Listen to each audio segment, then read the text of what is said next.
realized this money's probably gone and I'm never going to see anything else. It's devastating. All of your belongings are somewhere you don't know where they are.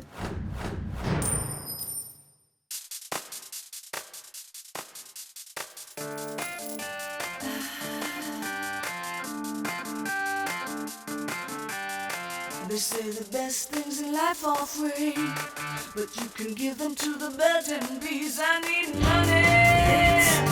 That's what I want. That's what I want. That's what I want.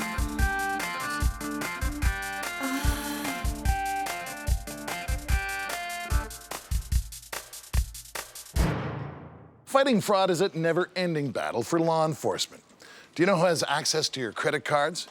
Do you know who has access to your identity? Can somebody really take over your home? On the phone, by email, or right in your face? These are just some of the ways a fraudster will approach you. Hi, I'm Tom Nacho, and this is Fraud Squad TV. We work with members of law enforcement, experts in the field, and members of community all across North America. We're here fighting fraud together. Each week, we'll introduce you to those who have been scammed, and we'll give you tips so that you don't become a victim of fraud. Watch, look, listen and learn, and then tell your friends and neighbors. In fact, become an expert yourself, because the more you know, the better your chances are. Don't become a victim of fraud, and if you think it can't happen to you, well, then think again.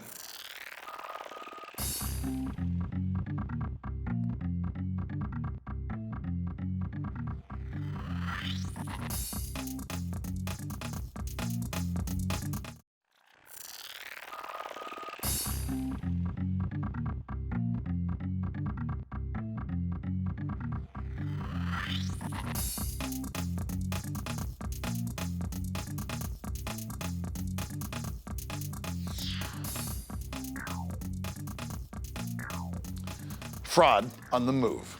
Here's a story of an assistant professor who had her belongings held for ransom by a mover who quoted her one price, but then demanded twice as much before delivering her goods. Let's take a look at this.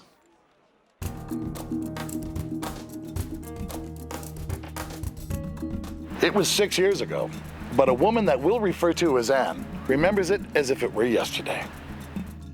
I needed to move from Connecticut to Virginia to accept a teaching position. Anne was 44 years old at the time. She was single and living alone. And so when she was offered a job 600 miles away from her Connecticut home, she soon became overwhelmed with the task of moving. But the excitement soon had her looking online for a mover. I decided on a particular mover. I read an article in the New York Times about moving and avoiding moving scams. Anne made a list of the movers based on the bids that she was given, and then she did what any prudent consumer would do. Once she narrowed it down to one, she thoroughly looked into that company's past. I checked with the Department of Transportation and with the Better Business Bureau, and everything about this company checked out fine. Everything did check out fine, but as Anne was soon to find out, she was going to have to hang on tight for the bumpy ride ahead. We set a date for the move, and on that day, 5 movers showed up with a rented truck. Anne felt she went about the whole process in a very smart and educated way. She looked into her options for movers. She checked out their history thoroughly, and she kept a list of all of the documents that they provided. The majority of professional movers are a tremendous credit to their industry, and they're in the people business. They have families themselves. They have unique skills that allow them to be movers. They're not moving cantaloupes, they're not moving widgets. They're interacting with people on a daily basis and moving your things. It's a unique skill set. We were very friendly at first. I offered water and, everything was on a friendly basis. But as Anne tells us, a dark cloud was soon to be upon her when she was presented with the bill for the move. The way they had quoted the move by email was a per pound charge, so that the truck could be weighed and I would be charged per pound. And they estimated how many pounds I might have. But that estimate lasted only until all of her belongings were loaded and locked inside the truck. Once the things were locked on the truck, they claimed that they were going to charge me by cubic foot. And they claimed that I had much more than what the inventory had shown, and then presented me with a bill that was more than twice the estimate that they had given me by email. Ann tells us that when she was presented with the new estimate, she made one request.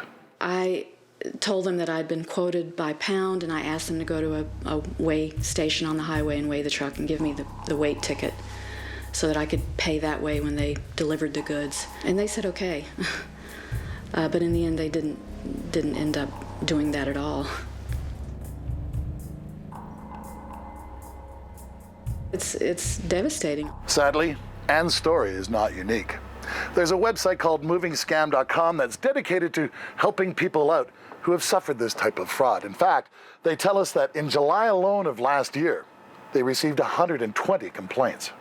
Dishonest, disreputable companies who come out and they underbid to get the job.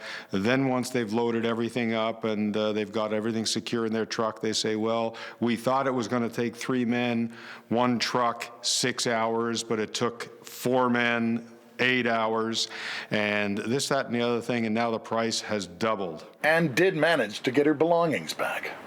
They ended up delivering the belongings, and I had to pay the inflated amount in cash. A few months later, the New York City police, the mover was based in New York, the New York City police contacted me by letter, apparently because they had gotten so many complaints about this one company that they couldn't ignore it anymore, and they teamed up with the Department of Transportation to go after this mover. So they were arrested, and they served a couple of months in jail. Ann has decided to help other people who are faced with the prospect of hiring a mover.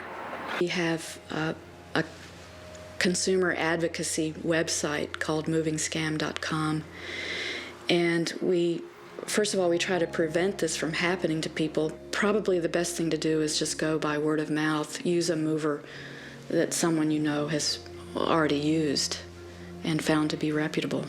Movingscam.com maintains a list of blacklisted movers, but Ann warns that we should all thoroughly check out our mover, ask around, make sure that they've got a good reputation. Lots of fraudulent movers change their names all the time so as to avoid that bad reputation. Ann chose to remain anonymous for this piece because of the threats that fraudsters make towards people who expose them. But it didn't stop her from telling her story and warning all of us. Well, Craig Hannaford, it's now the 21st century. People have been moving for a long time. Surely, at this time and date, there's ways to prevent this type of fraud. Well, it exists because people aren't doing their due diligence. If you're going to hire a mover, you have to do a few checks before you sign on the dotted line.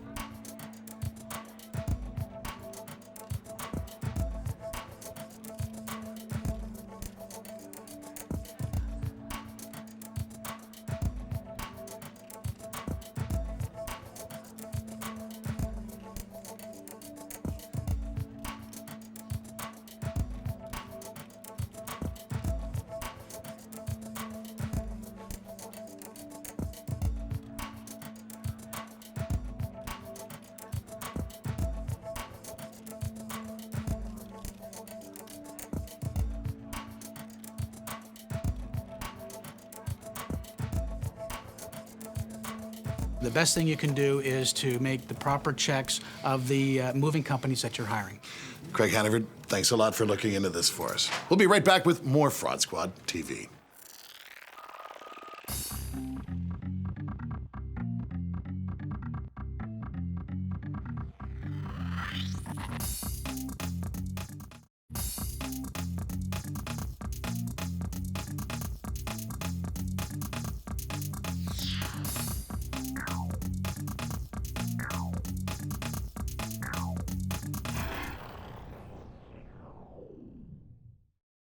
It could come by mail, fax, or email.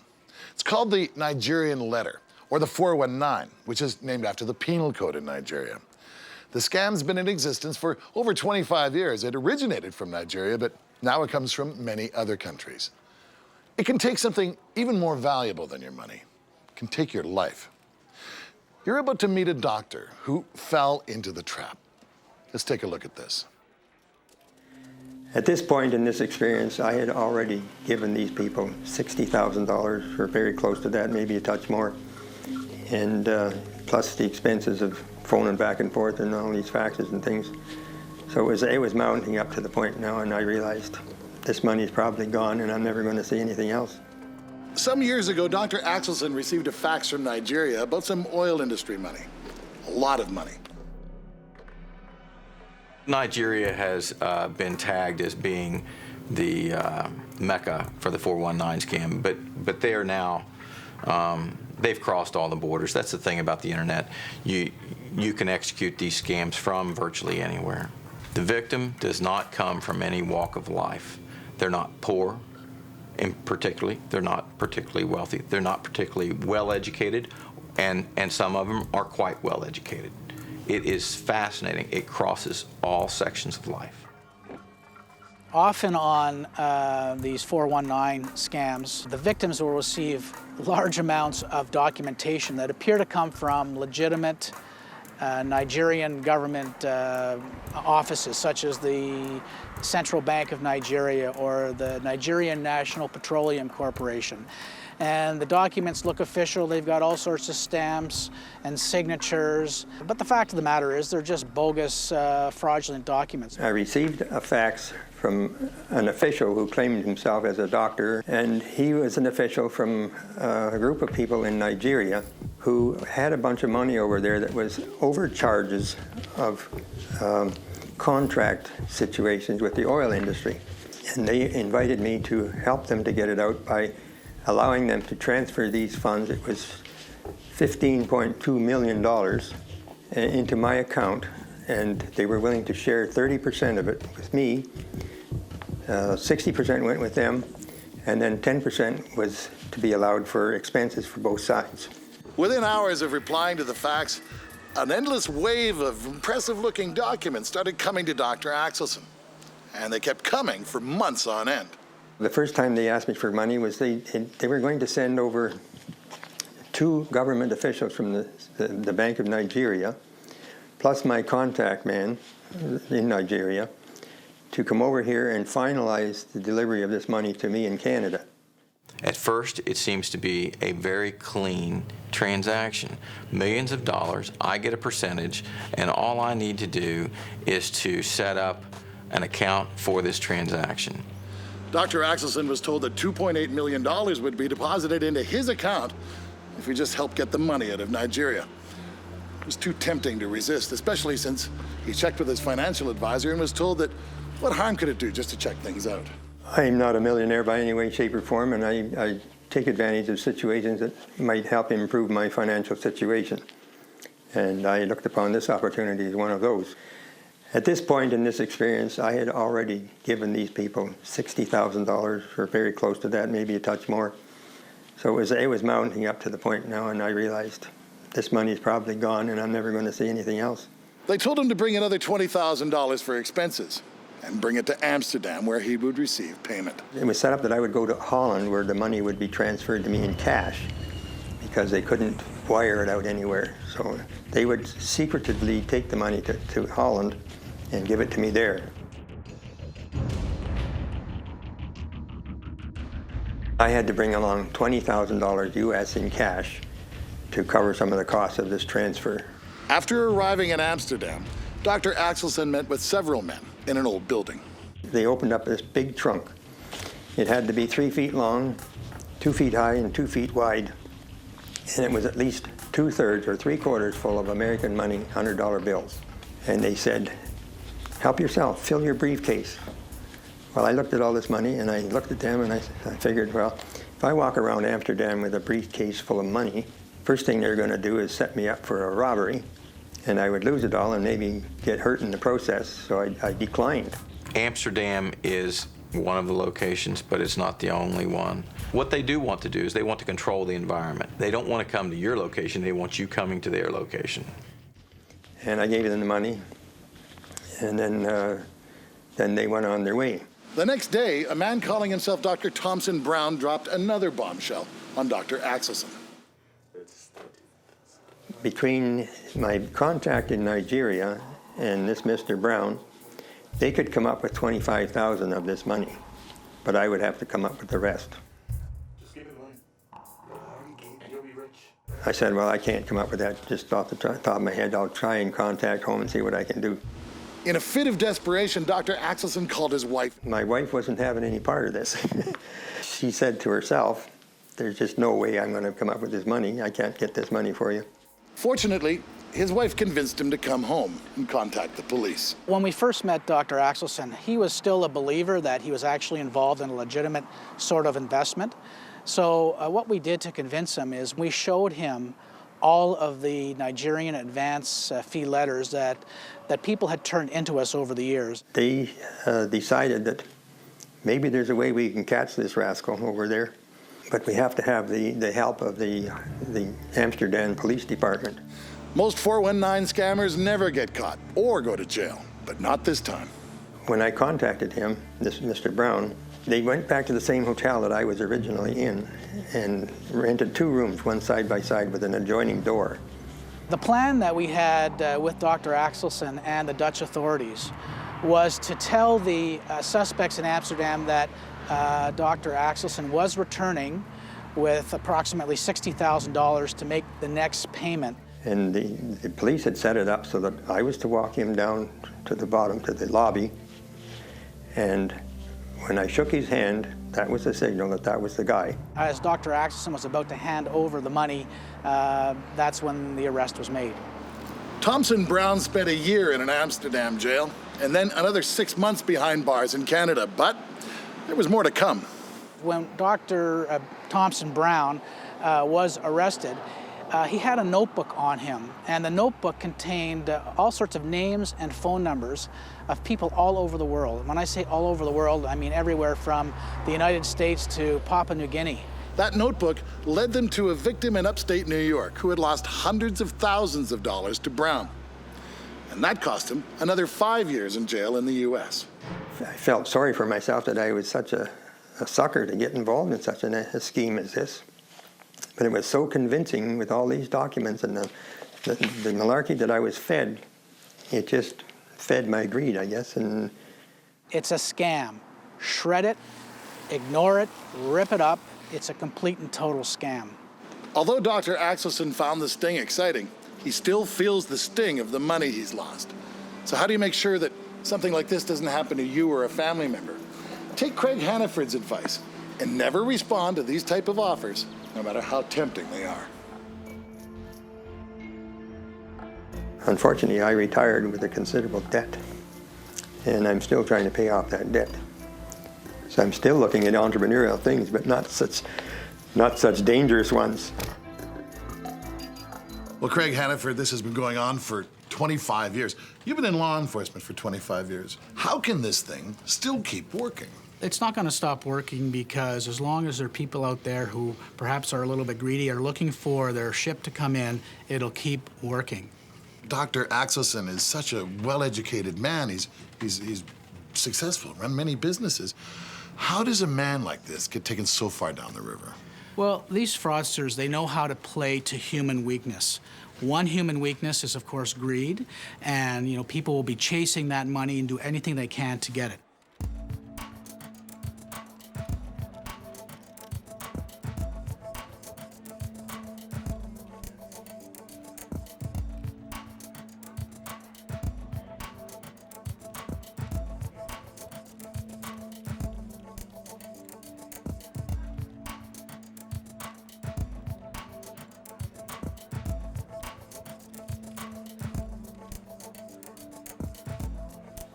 Craig Hannaford, thanks very much for your work on this piece. We'll be back with more Fraud Squad TV right after this.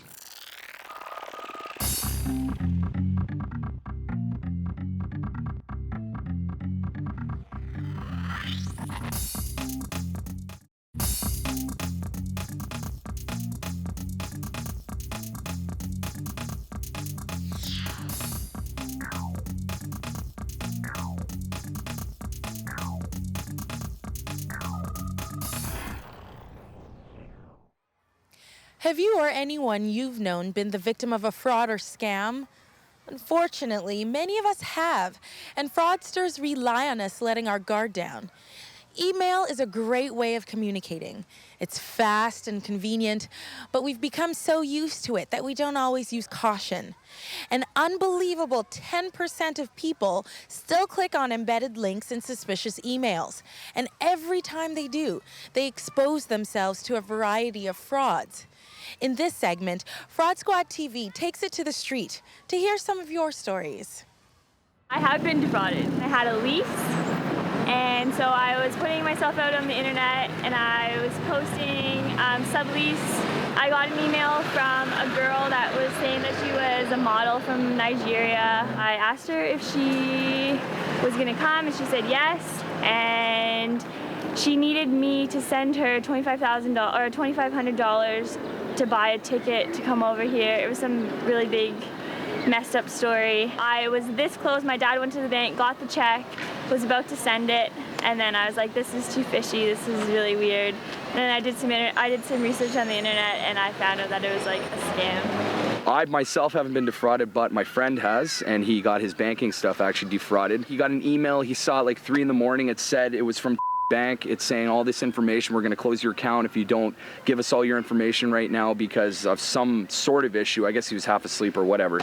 Filled out everything. Next day, he had about $9,000 taken out of his line of credit, which was totally gone. I think he was out. He had no access to money for about 5 weeks while the bank investigated. But yeah, he was no money for 5 weeks. I had to support his ass. If the bank is really going to close your account, they're going to call you or they're going to tell you to come in. Don't ever do anything over the internet because if it's that serious, it wouldn't be done over the internet in the first place. Rip all your receipts up in the trash best you can so nobody can trace through it, and be smart with everything you do. It's all about prevention. So never reply to an email that requests your personal information. Don't use links embedded in emails.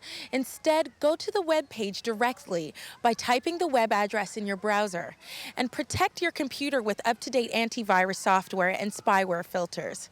I'm Naomi Joy for Fraud Squad TV. Thanks for watching. Join us again next week for another episode of Fraud Squad TV.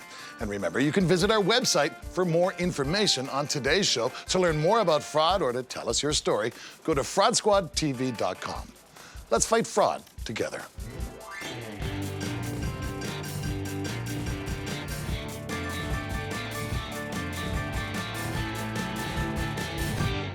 That's what I want.